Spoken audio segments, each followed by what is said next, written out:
tampilan pohon yang tanpa batu itu ciri khas untuk membedakannya atau untuk mengerjakannya seperti apa? Ya, jadi yang ditanya apa perbedaan membuat bonsai di batu atau dengan bonsai tanpa batu gitu ya.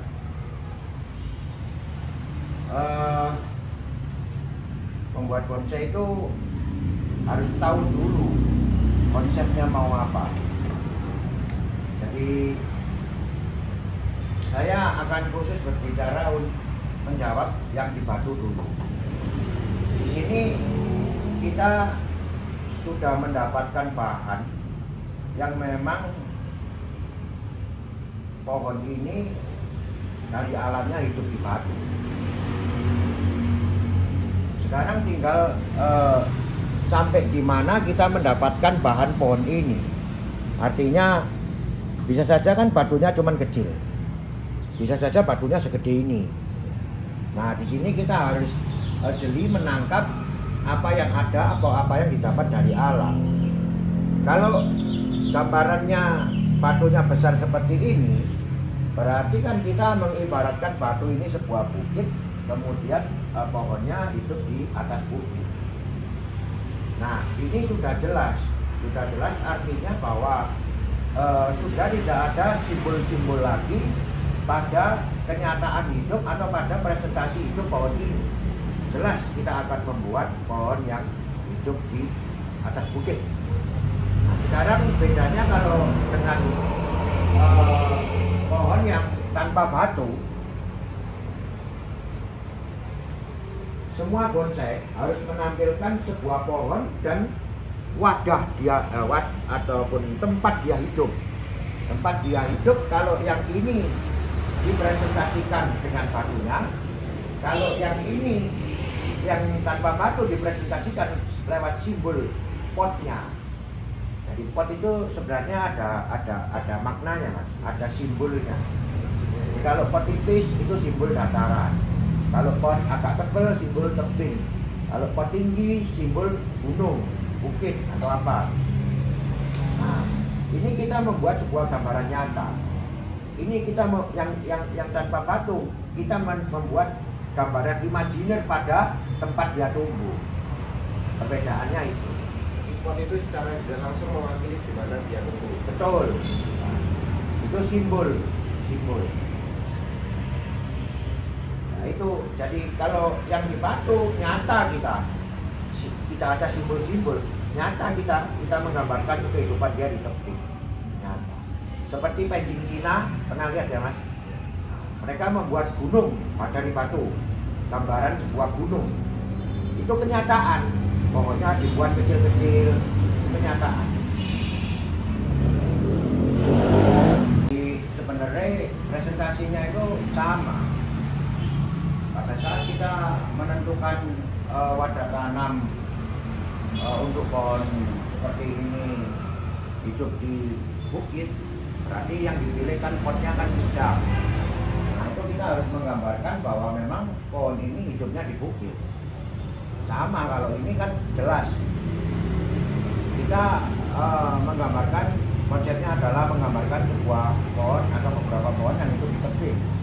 Maka tampilan pohon ini juga harus menunjukkan sebuah kehidupan pohon yang hidup di tebing. Nah di sini gambarannya banyak yang saya turunkan, banyak yang diturunkan, atau ada yang naik, atau ada yang menggantung. Nah ini gambaran nyata kehidupan pohon di tebing.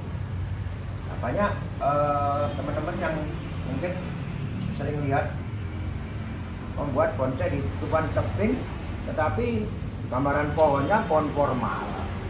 Gambaran pohonnya tidak menunjukkan sebuah kehidupan pohon yang memang hidup di tebing. Sama aja nanti kasusnya ketika kita mempunyai sebuah pohon beringin yang gambarannya hidup di dataran, dikasih pot cascade, ya kan nggak cocok kan? Nah itu anunya prinsipnya seperti itu. Nanti untuk cara pengerjaan yang seperti yang Pak Rudi tadi bilang, pohon yang di tebing seperti pohon-pohon satu ini tadi dijadikan berbeda, jadi memiliki mahkota sendiri-sendiri. tidak terlihat seperti pohon formal satu itu. Nah, kalau itu konsep dasar pembuatannya. Kalau saya kan mempunyai konsep dasar pembuatan pohon tropis, konsep tropis. Artinya meskipun dia hidup di tebing ataupun ketika saya harus membuat pohon yang tidak ada batunya, saya tetap menggambarkan kehidupan pohon tropis.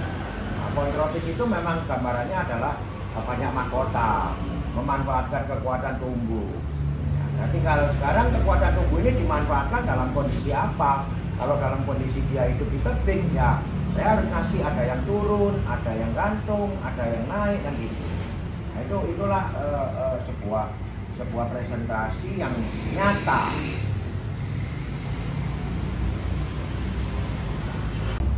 Kalau begitu, apakah sama halnya dengan Pak Rudi sekarang ini mengerjakan seperti konsep pohon yang pancing ya? Ya, jadi sebenarnya ini malah gampang membedakannya ya. Jadi kalau bonsai itu bon adalah pot, saya tanaman, berarti tanaman dalam pot. Kalau pancing itu pen adalah pot, jing itu adalah pemandangan, berarti pemandangan dalam pot. Sebenarnya sama sebenarnya, tetapi pencapaian keindahannya yang berbeda. Jadi kalau Mas Fajar mungkin tahu, orang buat pancing itu dia punya cari batunya, mengibaratkan gunung atau bukit atau apa, kemudian pohonnya ditanam di batu itu. Tetapi kalau ini yang sedang saya buat, ini kan batunya asli dari alam, kemudian pohonnya juga kebetulan asli hidup di batu tersebut kan. Nah, perbedaannya di situ. Jadi olah rasanya beda. Ketika kita harus menampilkan, ini boleh saya sebut Yamadori on the rock. Kalau mereka kan menanam pohon di batu. Jadi ini adalah kehidupan yang asli di alam, kemudian kita ambil untuk diteruskan menjadi sebuah karya. Karya yang bagaimana ya sesuai dengan apa yang saya mau. Artinya kalau saya ingin menampilkan pemandangan bukit ya pemandangan bukit. Jadi perbedaannya itu mereka yasa pot kosong, saya meneruskan kehidupan pohon yang didapat dari alam. Nah itu seninya beda, pencapaian keindahannya juga beda. Kalau di sana merupa sedemikian rupa semirip mungkin dengan alam, kalau di saya lebih mementingkan, mengutamakan ekspresi pohon yang hidup di batu. Kemungkinan ini batunya saya gambarkan tebing. Kadang-kadang saya membuat batunya kecil, yang hanya saya gambarkan sebagai batu yang ada di bawah pohon. Nah, ekspresi pohonnya bagaimana? Kemungkinan saya pernah buat batunya gede sekali, pohonnya kecil. Nah, itu saya ibaratkan gunung di batu. Ekspresi pohonnya gimana? Nah, itu yang ingin saya tampilkan. Berarti untuk pohon jenis di atas batu kayak gini, misal dikerjakan dengan konsep yang seperti ini, itu nanti berarti menambah kesan natural daripada dengan pengerjaan pohon tunggal seperti pohon formal tadi.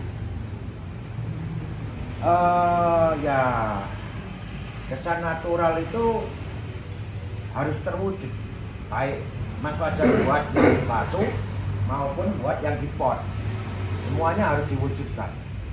Cuman di dalam presentasi karya seni bonsai, tidak wadah tanam tidak direalisasikan seperti kenyataan seperti ini. Dia direalisasikan lewat simbol-simbol pot.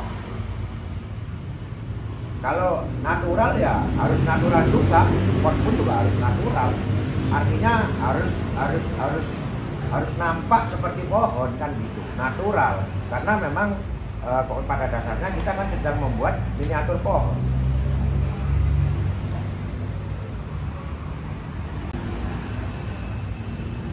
Nah, seperti ini. Ini adalah gambaran kehidupan sebuah pohon yang hidup di tepi batu besar. Ya kan, kita kan nggak bisa menggambarkan batu itu sebagai bukit. Karena terlalu gede pohonnya nanti kan, kalau itu bukitnya. Apalagi bisa dilihat di situ bahwa ada sebagian akar yang mencengkeram batu ini, ya kan. Jadi ini adalah pohon, ini adalah batu, bukan tebing. Mas Fajar sekarang sedang membuat pohon yang kehidupannya bersandar di batu. Drama alamnya apa? Bahkan sampai ada sebagian akar yang mencengkram batu. Nah, dari ekspresi seperti ini, bagaimana dari kondisi seperti ini, bagaimana Mas Fajar nanti bisa mengekspresikan? Ekspresikan artinya memang pohon ini hidup di samping batu. Dengan kayak gini, masa mau dipresentasikan pohon yang rimbun, rindang, kan nggak cocok dengan konsepnya. Kalau misalnya gini Pak, dari sini kan bisa dilihat tidak ada tunas kan ya? Ya. Misal suatu saat ini nanti nggak tumbuh tunas, solusi apa yang bisa diberikan supaya pohon ini nanti bisa terlihat lebih? Ya, sangat tergantung. Memang apakah dibutuhkan tunas di sini? Kalau tidak dibutuhkan, ya diamin. Tetapi kalau dibutuhkan tetapi tidak keluar, memang tidak bisa berbuat apa-apa kita. Mungkin ada cara lain, mungkin hanya sekedar apa ini namanya ya, mengurangi kejanggalan. Memang kalau di sini tidak ada kehidupan, berarti kan backgroundnya kurang. Maksud masyarakat gitu kan. Nah, kita bisa dapat background dari ngambil cabang yang mungkin di sana ini seperti ini. Ini bisa diarahkan gini. Ini tidak mengatasi masalah, tetapi mengurangi kelemahan. Ya, memang yang diharapkan mudah-mudahan ada tunas. Ya, jadi membuat bonsai itu Mas Fajar, kadang-kadang kita tidak bisa memaksa kehendak kita. Kehendak Mas Fajar mungkin di situ ada tunas untuk background. Tapi kalau pohonnya nggak mau gimana? Nah, tetapi kan kreativitas Mas Fajar harus muncul ketika menghadapi masalah bahwa di situ tidak ada tunas. Apa yang harus saya lakukan? Seperti tadi saya contohkan, mungkin bisa narik cabang, atau mungkin bisa nanti diambilkan cabang diturunkan dari atas ke bawah. Nah, itu kreativitas. Jadi nanti kalau sebenarnya presentasi itu yang harus jeli dinilai oleh penikmat, baik itu orang awam ataupun juri ataupun siapapun, ataupun orang yang mau beli bonsainya Mas Fajar, bahwa oh ini kelemahan, tahu dia, oh sudah diatasi dengan cara seperti ini. Nah, itu kreativitas.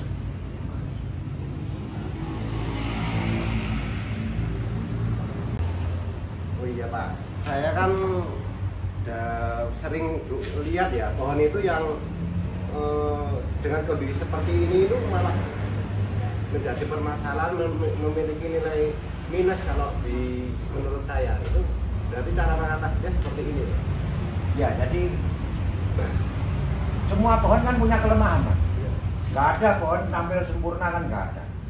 Tetapi bagaimana kreativitas seniman untuk menutupi ataupun melemahkan kelemahan tersebut, mengurangi kelemahan tersebut, itu kan yang paling penting. Sebenarnya ini bonsai kan karya seni. Yang namanya karya seni itu yang harus dinilai itu sebenarnya kreativitasnya si pembuat. Ya. Jadi ketika kita berhadapan dengan bonsai kemudian harus menilai, tidak bisa persepsi kita pakai sebagai pedoman untuk menilai bonsainya atau menilai karya orang. Tidak bisa. Yang kita nilai dari karya orang adalah kreativitas si orang itu, si seniman. Kita nggak bisa, wah ini menurut saya kalau ada hebat ya, kalau sudah gitu aja. Sekarang kondisinya tidak ada, berarti ini tidak hebat. Tidak bisa, karena itu persepsi saya. Tetapi yang dinilai adalah bagaimana dengan ketidakadaan ini si seniman bisa mengkreasikan sesuatu yang indah, yang bisa mengeliminir bahkan yang tadinya ada kelemahan bisa tidak terlihat kelemahan tersebut. Ya, terkadang kita kan sering berharap di sini muncul tunas, tetapi ya kemauan pohon sendiri itu pun tidak mau tunas dia. Ya udah, itu adalah kreativitas. Jadi misalkan di sini ini ada kan? Memangnya pernah dibayangin kalau ini tidak ada?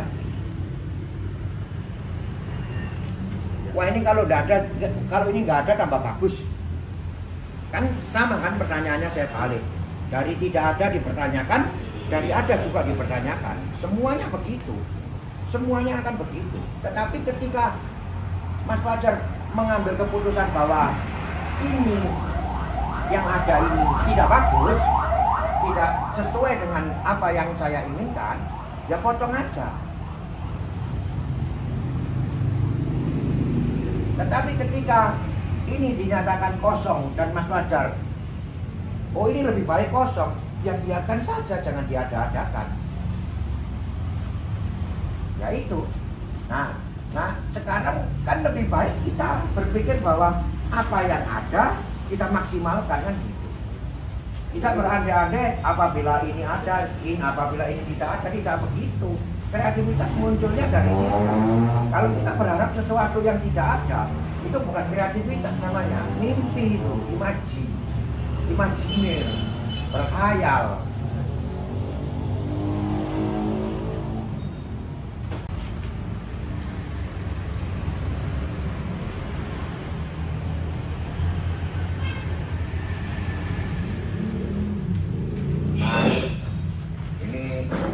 Sudah selesai Mas Fajar. Jadi inilah tadi yang saya maksud dengan membuat bonsai dengan gambaran pohon yang hidup di bukit. Jadi saya benar-benar menampilkan kehidupan sekelompok pohon, ataupun ini sebenarnya satu pohon yang mempunyai batang banyak. Jadi multi trunk tetapi berasal dari satu sumber. Kebetulan ini ori. Ori artinya memang kita mendapatkan dia sudah hidup di alam, memang demikian. Kemudian saya menggunakan imajinasi saya, menggunakan kreativitas saya untuk mempresentasikan kehidupan pohon yang hidup di tebing ataupun bukit, gitu kan. Nah di sini gambarannya sudah sangat jelas. Kebetulan konsep yang saya anut adalah membuat konsep tropis. Jadi saya memanfaatkan kelompok-kelompok tumbuh. Saya memanfaatkan kekuatan-kekuatan tumbuh menjadi kelompok-kelompok. Ya kan, sekarang udah bisa dilihat drama yang terjadi memang benar-benar sesuai dengan konsep saya. Jadi disitulah karya saya presentasikan untuk baik itu dinilai maupun dinikmati oleh orang, gitu kan. Nah pada saat saya mempresentasikan ini, saya berharap bahkan orang awam pun mengerti. Jadi saya tidak mempresentasikan sebuah karya yang abstrak, yang tidak masuk akal di alam. Tidak bisa, karena sebenarnya yang kita tiru adalah pohon yang hidup di alam. Maka presentasi alam harus muncul pada saat itu. Nah inilah hasilnya.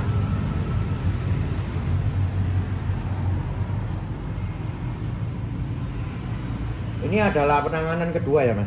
Ya, 2 kali ini.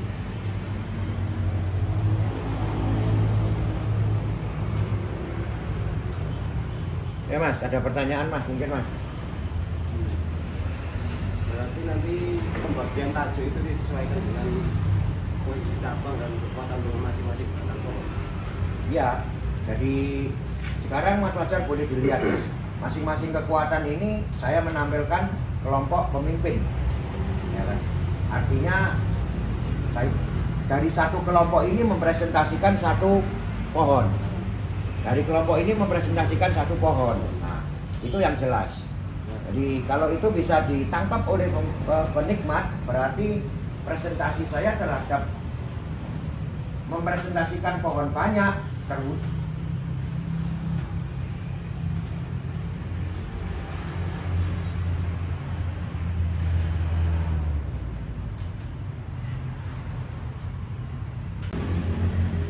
Teman-teman, itu tadi obrolan kita atau diskusi ringan bersama Mas Fajar kebetulan kita sedang kerja di Karanganyar.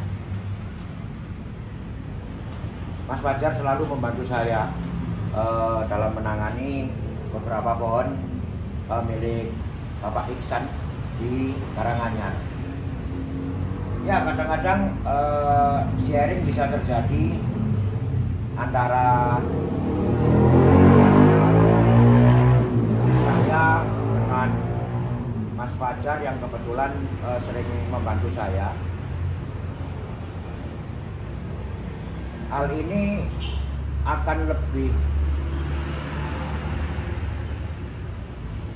mengena sharingnya. Artinya sharing bisa dengan apa ya? Dengan efektif. Karena memang munculnya dari sebuah keingintahuan. Ya Mas, semoga bermanfaat yang tadi kita bicarakan. Mungkin lain kali kita bisa ngobrol lagi tentang pohon lain. Terima kasih Pak Rudi atas Sampai ketemu pada konten saya berikutnya. Tetap ikuti channel YouTube Pokop Art untuk segala info, teknik, dan sharing saya membuat bonsai. Tetap semangat, mari kita berkarya, karya bonsai Indonesia. Bonsai tropis, konsepnya pokok. Salam pokok.